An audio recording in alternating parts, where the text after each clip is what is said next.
Hello, I am Soletiva. I'm the president ambassador at APA Awards. It's the Hollywood and African prestigious awards. It's happening every year in Hollywood, California. So I know all of you are wondering, where am I? I am in my hometown, the Democratic Republic of Congo. So I am here to meet the one and only Prophet Conde Polo Dominique. He is being honored this year, International Spiritual Man of the Year Award. This is historic for me because it's never been done before. And this is somebody who has done so much. When it comes to children, he has done so much. Education, he has done so much. And he continues doing so much more for this country. He prays for nations, for leaders, for presidents, for all mankind. He has invented, he has done so much. We can't even begin to count all that he has done. And God is continuously choosing him over and over again. People have called him man of God. Some people have seen him in the moon, so they call him the healer. Some people call him the savior. I simply call him the chosen one because it takes the supernatural, invisible power of God to make somebody to continuously doing what they're doing. If you're not a chosen one, he is the chosen one. So tonight I'm gonna get the privilege to interview him and his lovely wife, Madame Safala, because they are going to be gracing us at APA Awards. And you are going to see them receiving the honoree. And so we are so blessed and so honored and so humble just to know them, just knowing that people like them still exist in this world. People who, when you come close to them, they treat you like their own family. They feed you, they clothe you, whatever your need is, they do it. That is God. God is still moving today. And so, Prophet Conde, you are going to see through this video, we have probably done like a small resume of what he has done, because what he has done is not even compared to what we have put together, but we have managed to put something together to be able to show to you in Hollywood, California. So God is with us, and as Black, we are powerful, we are strong, we have faith, and we keep believing, and we keep moving no matter what, no matter the circumstances, no matter what is standing in front of us. We know that we have the invisible power force of God moving us, that says that you too, if your faith is even small as a mustard seed, you can move that mountain. So let's do it. Let's go and meet the man of God, Prophet Conde Polo Dominique, and his wife, Madame Safala. Thank you. Welcome. So we are here in the Democratic Republic of Congo. And right now I'm sitting with the one and only Prophet Conde Polo Dominique. Let me tell you, this is somebody who needs no description in Congo.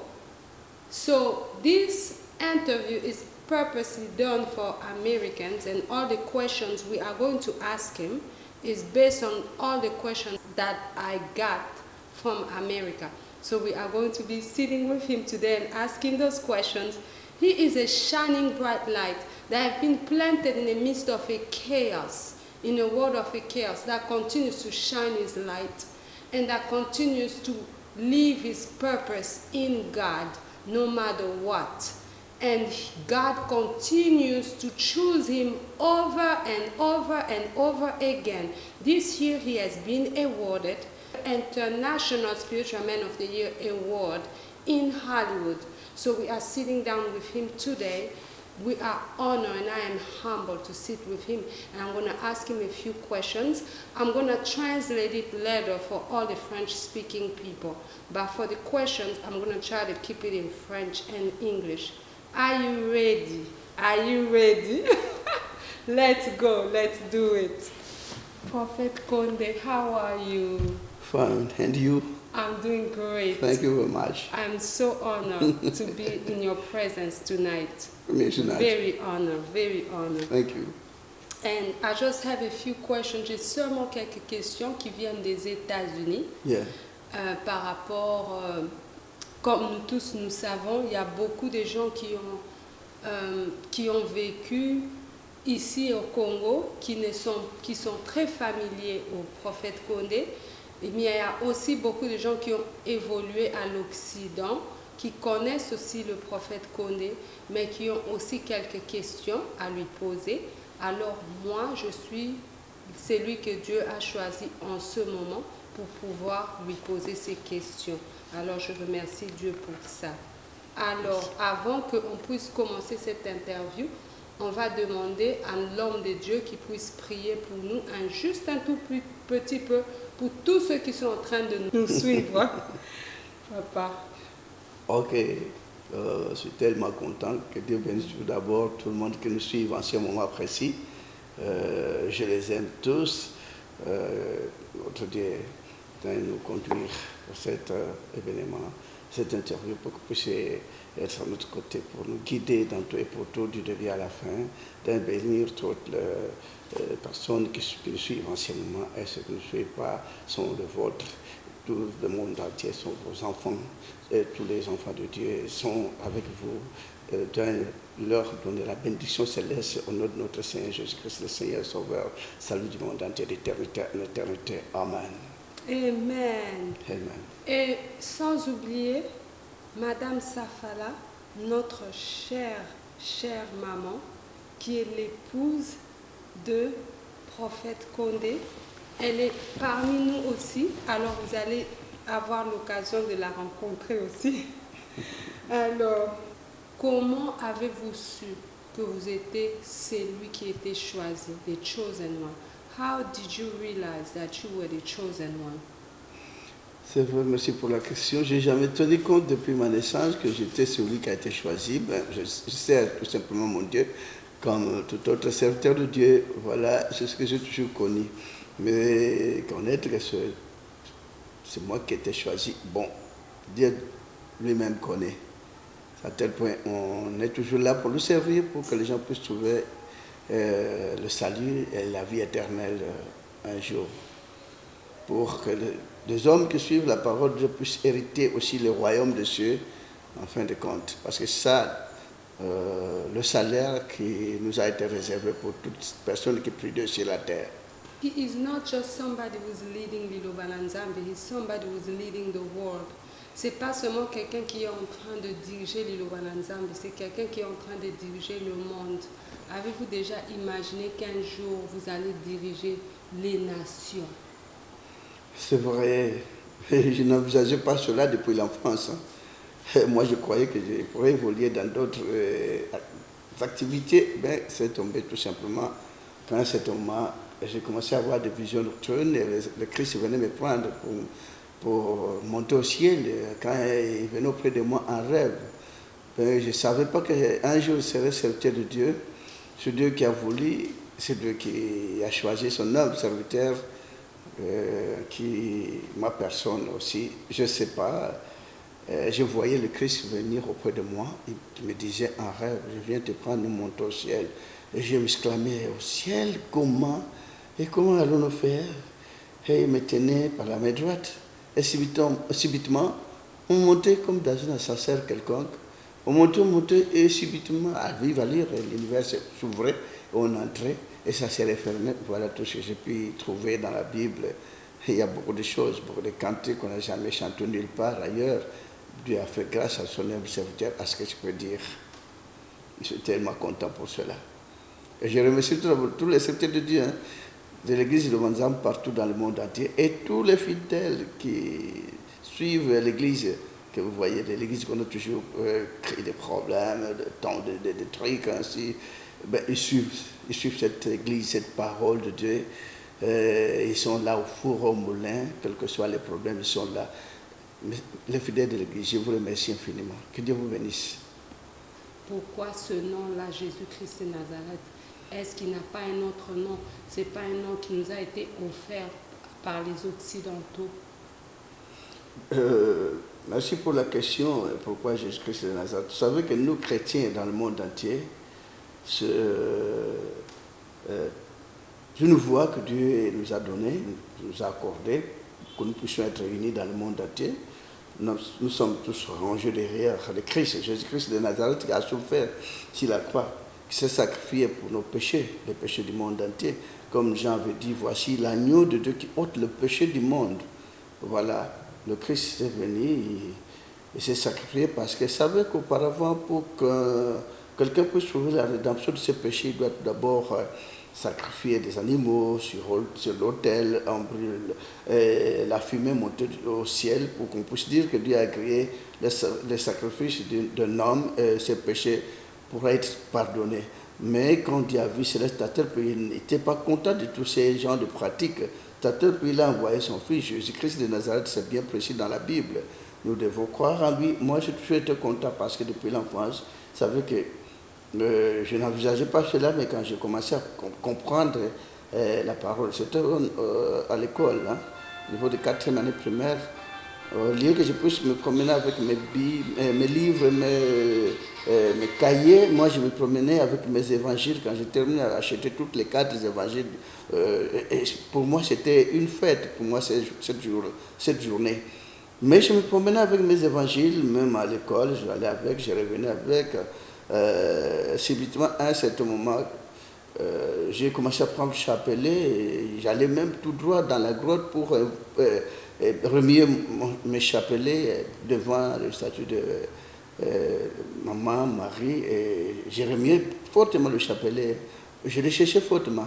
Ça fait qu'à un certain moment, notre église, au niveau de notre mission, une grande église, on n'a jamais fermé les portes pendant la journée. Et moi, j'entrais moi-même dans l'église en 4e année primaire, le samedi, parce qu'on n'a jamais fermé les portes. J'entrais moi-même pour chercher la voix, pour chercher la présence de Dieu. Et quand j'entrais dans cette église, moi-même, je méditais, je faisais même 1 heure, 2 heures de temps en train de méditer, cherchant l'Éternel, cherchant le Seigneur. Vous savez, quand on est chrétien, on doit chercher la face de Dieu. Parce que nous prions Dieu tous sur la terre au nom de son Fils unique, Jésus-Christ de Nazareth, et on a la vie sauve. Et pourquoi je crie en cela? Parce que depuis belle durée, quand j'étais encore jeune, il s'est manifesté à moi, il venait me prendre et on montait au ciel, comme je venais de le dire tout de suite là. Et j'ai eu beaucoup de manifestations divines. Et j'ai eu beaucoup de miracles que le Christ avait opérés en moi. Il y a quelqu'un qui peut tomber malade, j'ai prié pour lui, il est sauvé. Même s'il était allé de ça et là, cherchant le salut, il n'a pas trouvé, mais auprès de moi, mon Dieu, il m'aime beaucoup. J'étais tellement émerveillé, et c'est-à-dire que je cru que c'est ça la voie qu'on devait suivre, parce que quelqu'un qui est malade, qui n'a rien trouvé comme guérison, qui vient auprès de vous, on s'entretient et on prie et il trouve la guérison, c'est déjà beaucoup. C'est-à-dire que j'ai été convaincu que le Christ est réellement le sauveur du monde entier, parce que vous savez qu'il y a un cantique dans la Bible qu'on a pu chanter, le cantique nouveau dans l'Apocalypse 5, 8, 10, qu'on n'a jamais chanté. Dieu m'avait montré cela au ciel. C'était une cérémonie émouvante qui m'a effrayé. Vous savez que quand je me réveillais sur ma couche, j'étais tremblotant tout le temps de peur. Et à la fois, je pleurais. Donc, quand je me réveillais avec tant de pleurs, des larmes qui coulaient aux yeux, j'étais à la fois émotionné de tout ce que j'ai vécu là au ciel. À un certain moment, j'avais appelé mon grand frère pour dire que ce que le Seigneur est en train de me faire voir tous les jours, des tourbillons terriblement, des visions que je ne parvenais même pas à réaliser, à comprendre. Et je lui avais dit, cherchez le travail parce que moi, je sens la mort approcher de moi. Parce que ce que je suis en train de vivre, je ne comprends plus. Il a dit, mais pourquoi tu dis ça? Je lui ai répondu, mon grand frère, ce que je suis en train de vivre, je crois la mort s'approchait de moi. Et je sais bien que je ne vais plus continuer à vivre. Parce que ce que je suis en train de vivre dans mes rêves, c'est en train de bouleverser mon entendement. Mais je ne savais pas qu'il était en train de préparer quelque chose pour moi. C'est à tel point qu'il m'a fait voir tous ces genres de cantiques, surtout le cantique nouveau. Dieu n'est pas tribalisme, il a créé tout ce monde. Il n'est pas nationaliste, ce Dieu-là. Mais il nous a sauvé le monde entier tous. Il est notre sauveur. Il voulait rassembler les enfants de Dieu. Dieu a besoin de rassembler ses enfants, ses élus, pour qu'ils puissent être d'un commun accord sur la terre. Ça veut dire que sur la terre, si nous sommes tous dans une même église, soit tous dans une même voie, Dieu a besoin de sauver le monde entier. C'est à tel point que Christ était venu pour le salut du monde entier, pour que quiconque puisse croire, qui croit en lui puisse trouver la vie sauve. Ce n'est pas tout simplement la vie charnelle, mais la vie spirituelle, pour qu'on puisse sauver les âmes. Parce que le diable aussi est dans le monde entier. Le diable, je ne sais pas il est de quelle nationalité, il est venu, c'est pour égarer les enfants de Dieu, pour détruire, pour disperser les enfants de Dieu comme ça. Mais le Christ est venu pour rassembler, pour ne pas tenir compte de telle nationalité, de quelle tribu. C'est cantique nouveau que nous chantons dans la Bible, Apocalypse 5, où ils disent qu'on a toujours chanté. Les hommes de toutes tribus, de toutes langues, de toutes peuples, de toutes nations. Donc voilà le cantique en question. Dieu est là pour tout le monde. Voilà. Dieu aime le monde entier. Dieu aime tout ce qu'il a créé, lui appartient. Quand vous priez pour quelqu'un, vous voyez une réponse se manifester instamment. Qu'est-ce que vous ressentez? Un sentiment de joie, bien sûr, parce que depuis 1981 que j'ai commencé à prophétiser, 1981, j'en ai bien, jusqu'à aujourd'hui, 2021, on est toujours là, prophétisant. Il n'y a pas la différence pour toute personne, grand, petit, riche, pauvre, il y a toujours la même, on a la même façon de vivre, on a la même chair, on a la même composition humaine, donc il n'y a pas des différences, hein, parce que je peux dire tout le monde sont quand même pied d'égalité. Grand, jeune, petit, vieux, on a tous un seul souffle. La façon dont les gens voient la prophétie aujourd'hui, et maintenant dans le monde occidental, comme ils ne sont pas trop attachés à la prophétie comme en Afrique. En Afrique, d'abord, il y a trop de prophéties, mais on ne sait pas qui dit vrai, qui dit faux, mais bon, on ne sait pas, mais les gens maintenant sont en train d'attacher trop d'importance à la prophétie. Qu'est-ce que vous pensez de ça? Et aussi, mais pour le monde occidental, ils voulaient savoir qu'eux, ils sont plus attachés aux psychics. Psychics, c'est les gens qui vous prophétisent à l'internet ou vous payez l'argent, des choses comme ça. Et ils veulent savoir quel est le danger avec ça. Tout cela, Dieu a prévu de telles choses dans le monde, parce que quand l'homme est sur la terre, il devrait être orienté par l'éternel Dieu. Dieu a toujours orienté toute personne, même le païen, en rêve, dans des songes, dans des rêves, même le roi. Vous savez que dans la Bible, le roi voyait des songes qui se manifestaient davantage. Dieu a toujours parlé de telle ou telle manière, telle ou telle façon, donc quand il veut. Il peut parler à quelqu'un, soit en rêve, soit avec inspiration divine, soit avec vision. Tout cela, c'est à tel point, le point de vue, la prophétie, ça a toujours été important pour l'homme, pour qu'il puisse être orienté, pour qu'il puisse être aussi averti, pour qu'il puisse aussi être consolé quand il est faible, pour qu'il puisse être fortifié aussi. Donc la prophétie joue ce rôle. Ça a un grand rôle dans la société. C'est à tel point que ceux qui suivent pas la prophétie, ils s'attachent à ce que vous venez d'appeler, bon, moi je ne peux pas condamner les autres qui suivent telle ou telle voie. Donc, selon la personne qui cherche le salut, il doit comprendre qu'il y a la prophétie divine, il y a aussi la prophétie démoniaque, et il y a aussi la prophétie mondaine, pourvu qu'on ait le discernement. Donc quand on a le discernement d'esprit, cet esprit de discernement peut aussi orienter quelqu'un pour qu'il ne puisse pas tomber dans une mauvaise voie parce qu'il y a une mauvaise prophétie. Il y a une bonne prophétie aussi qui peut orienter. Si vous tombez sur une mauvaise prophétie, soit une mauvaise orientation, vous perdez votre âme. Donc les prophètes sont tellement importants sur la terre. C'est à tel point, depuis les temps anciens, les prophètes étaient toujours là. Bien sûr, il y a d'autres fractions de personnes qui n'ont jamais aimé les prophètes, qui n'ont jamais aimé la prophétie, mais c'est une mauvaise pensée, c'est une mauvaise habitude. On doit accepter le prophète, on doit accepter la prophétie, mais pourvu qu'on puisse être bien orienté et qu'on puisse avoir les dons de discernement. C'est ce qui est important sur ça. Quelle est la différence dans le cœur des hommes aujourd'hui? Parce que nous voyons le Congo de hier et d'aujourd'hui est totalement différent. Pas seulement le Congo, le monde entier, l'Afrique en général, partout dans le monde, la façon dont nous avons grandi et maintenant. Et on voulait savoir quelle est votre pensée sur ça. Le cœur de l'homme a toujours été tortueux comme il est écrit dans la Bible. Dieu voulait que l'homme puisse être dans la joie sur la terre. Vous savez, quand on était né, quand on était gosse, heureusement pour nous, quand on était encore gosse, on sentait la joie de vivre.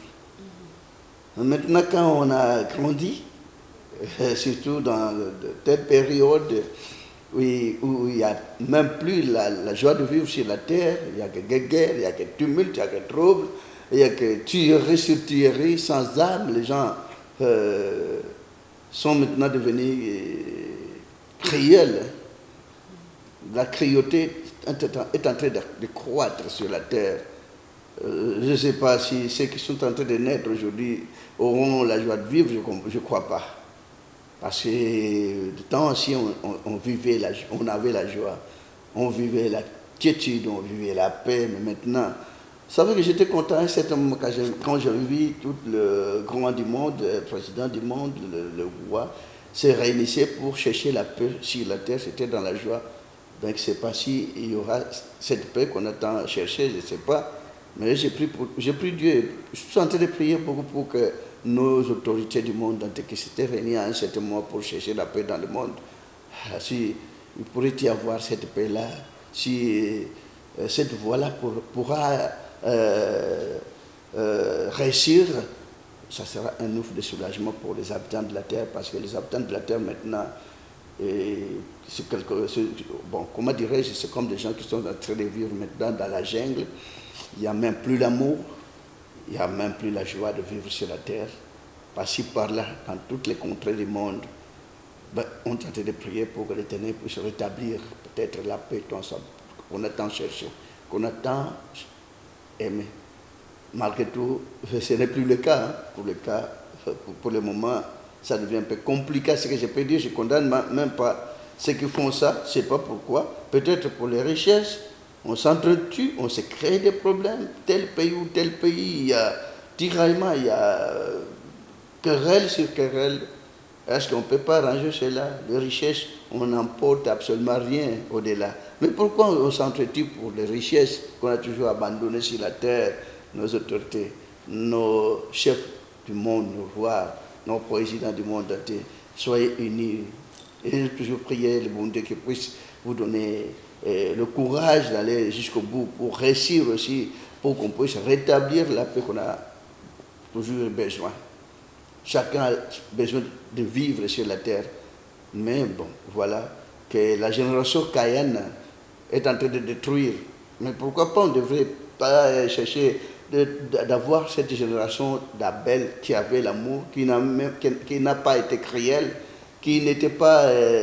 il n'avait pas besoin de tomber sur son frère, mais malgré tout, la génération Cayenne est en train de croître sur la terre. Je ne sais pas si je condamne les autres ou pas, mais j'aime la paix parce qu'en tant que ministre universel pour la paix, je suis en train de prier pour que cette paix puisse régner sur la terre tout entière, dans le monde entier.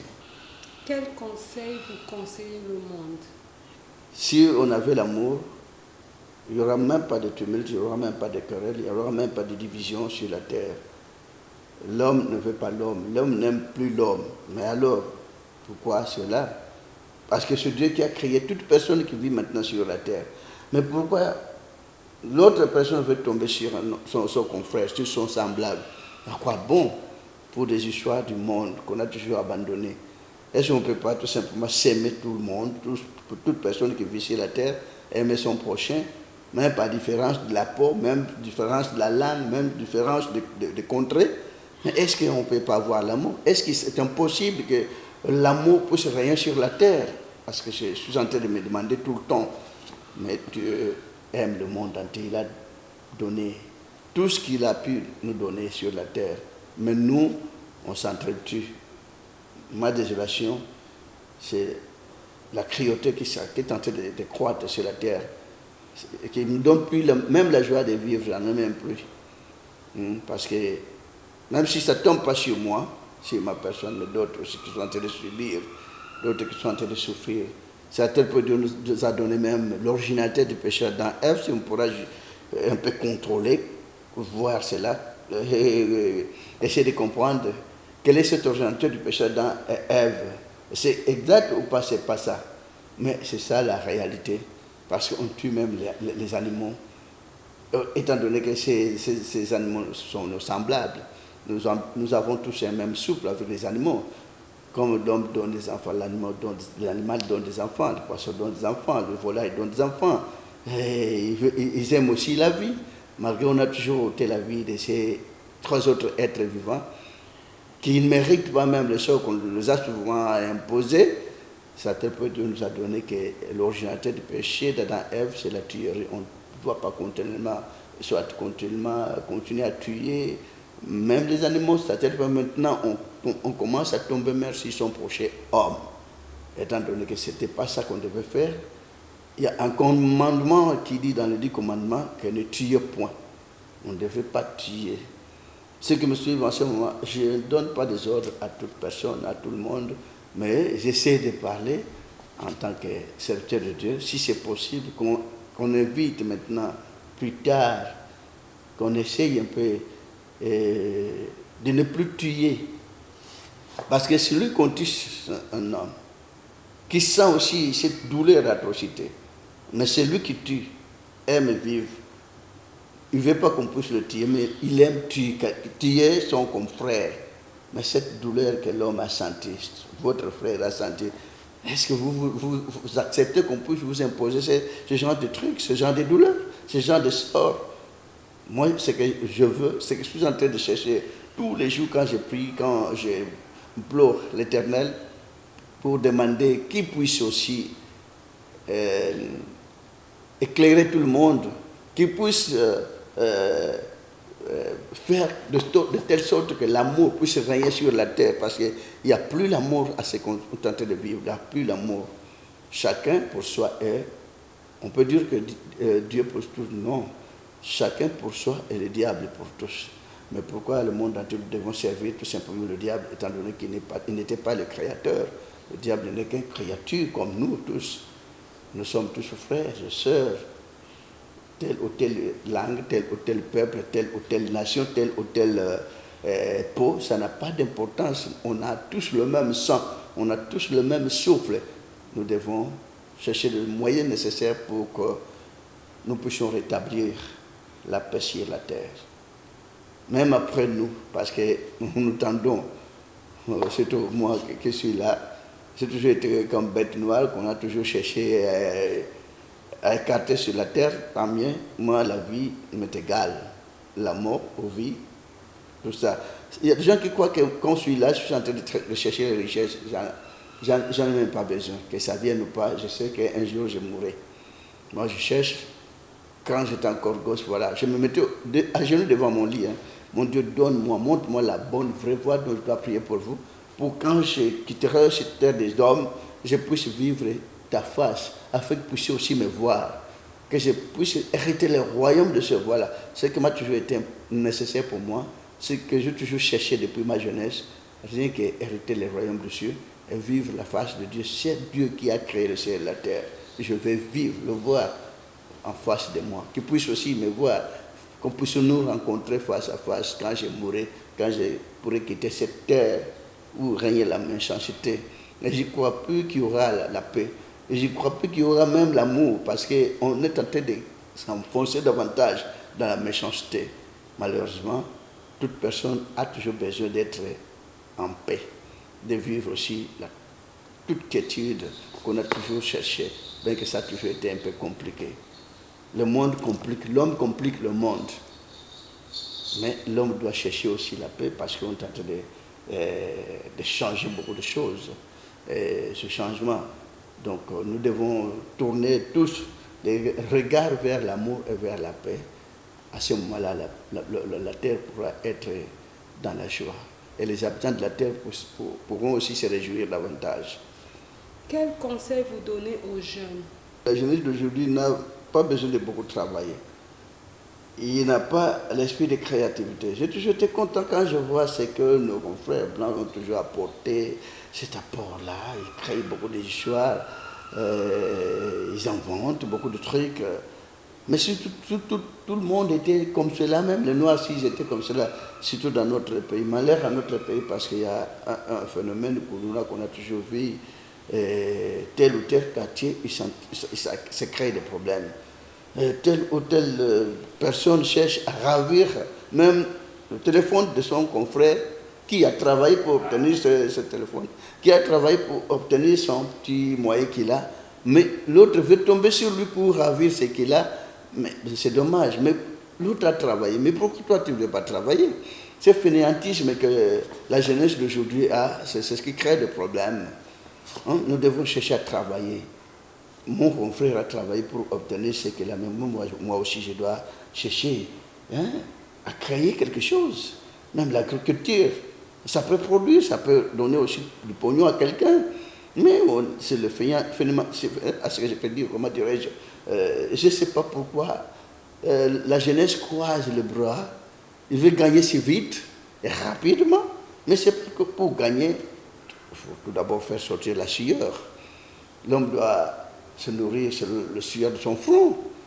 Mais maintenant, la jeunesse veut gagner facilement et rapidement. C'est à tel point qu'il tourne le dos vers l'éternel Dieu. Parce que Dieu donne lentement, sûrement. Mais le diable donne rapidement. Mais derrière là, il y a quelque chose qui est caché. C'est à tel point, moi, j'ai toujours été désolé pour la jeunesse d'aujourd'hui. S'ils peuvent écouter les conseils d'aller lentement mais sûrement et chercher à créer et non tourmenter, ravir, traquer d'autres personnes pour gagner son pain. Non, on ne doit pas traquer, on ne doit pas tourmenter, on ne doit pas créer des problèmes aux gens pour gagner, soit pour trouver quoi que ce soit, mettre dans la poche. Non, il faut travailler. Et il faut chercher Dieu. Parce que quand vous cherchez la face de Dieu, il se manifeste aussi davantage devant vous. Voilà. Amen. Et quel conseil vous donnez à tous ceux qui croient en Jésus-Christ de Nazareth? C'est vrai qu'il y a beaucoup de tendances dans ce monde. J'admire toutes les tendances.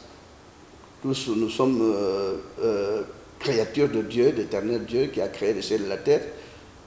Tant d'autres tendances aussi, non tout simplement pas de chrétiens, mais même mes confrères islamiques, je les admire trop.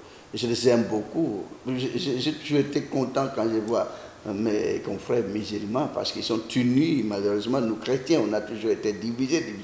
Si vous divisez un groupuscule, un parti, étant donné que ce n'est pas ça la volonté de Dieu, nous disons dans la prière de notre Père que ta volonté soit faite sur la terre comme au ciel. Parce que là au ciel, quand Dieu se met sur son trône, toutes les fractions des anges du ciel se mettent d'un commun accord en un seul lieu. Il y a un groupe, il n'y a pas 3, 4, 5 groupes là au ciel. Toutes les fractions des anges unies en un seul lieu, comme ont toujours fait nos confrères musulmans quand ils partent au niveau de Mecque. Voilà, tout le monde sont là. J'admire toutes les fractions de nos confrères qui cherchent Dieu, telle ou telle autre manière. Nous sommes toujours les enfants de Dieu. Toute personne a besoin de salut, de la vie éternelle, c'est très important. Et surtout les chrétiens qui sont divisés, qui cherchent de ça et là, cherchant leur Dieu. Je les conseille de chercher Dieu de tout leur cœur. Peut-être il pourra se manifester davantage d'une ou d'une autre manière. Voilà. Aujourd'hui, la femme évolue rapidement et la femme est en train de prendre une différente ampleur dans le monde par rapport à tout ce que Dieu est en train de faire maintenant.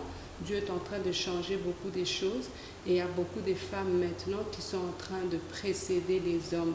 Vous avez toujours évolué à côté de votre chère épouse, Madame Safala, qui est absolument très belle. Depuis la première fois que je l'ai rencontrée, elle n'est pas seulement belle physiquement, mais elle a une beauté intérieure exceptionnelle. Quelqu'un qui accepte tout le monde, qui aime tout le monde, qui se bat pour les gens qu'elle ne connaît même pas.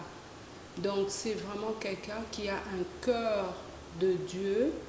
Alors on ne peut même pas la décrire. Alors on va la présenter bientôt. Et je voulais vous poser cette question parce que les gens ont remarqué que dans l'église Liloba, il y a toujours la séparation entre les femmes et les hommes. On voulait savoir quel est votre appui sur le rôle de la femme. On voulait savoir quelle est votre pensée sur les femmes en général par rapport à Liloba, par rapport à aujourd'hui et quelle place vous placez la femme. Merci pour la question. Je tiens à remercier tout simplement mon épouse, ma femme, qui a toujours été au four au moulin, qui m'a toujours accompagné dans l'œuvre que le terrain Dieu nous a accordé tous deux parce que de la même manière que j'étais en train de grandir, des histoires que j'ai vécues, elle aussi avait vécu le même problème, de la même manière. Bon, c'est une cohésion que Dieu a préparé davantage.